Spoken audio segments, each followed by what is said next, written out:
Avec beaucoup de plaisir, j'ai pris tout mon temps de vous parler d'une partie de la leçon quotidienne importante.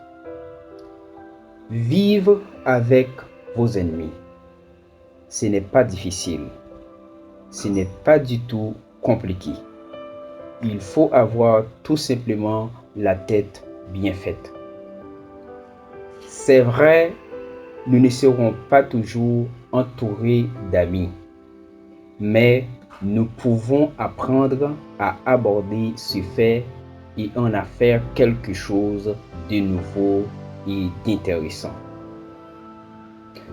L'ennemi aujourd'hui pourrait être l'ami de demain. Comme l'amitié est présentée une force de réunion des éléments. L'essentiel, en quoi consiste le mot ennemi?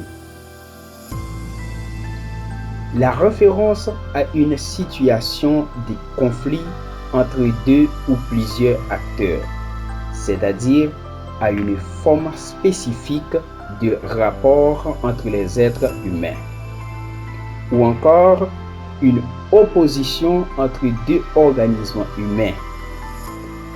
Vivre avec l'ennemi, c'est pas du tout une affaire, ou du moins c'est pas tout à fait dangereux. Le mieux est l'ennemi du bien. Pourtant, les deux sont la force de la création. Par exemple, l'eau et le feu. Nous les considérons comme ennemis, mais ils sont la force de vie, peu importe les dangers. Le mot ennemi reflète le rejet de l'amitié envers ceux que nous considérons importants et proches de ceux avec qui nous nous identifions.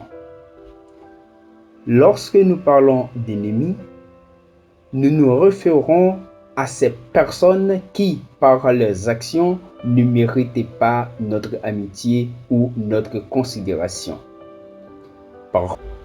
Parfois, cette inimitié découle dans un malentendu ou dans ces cas, les choses sont clarifiées par le don du mot que l'ennemi circonstanciel peut devenir convaincu de son erreur en notre meilleur ami.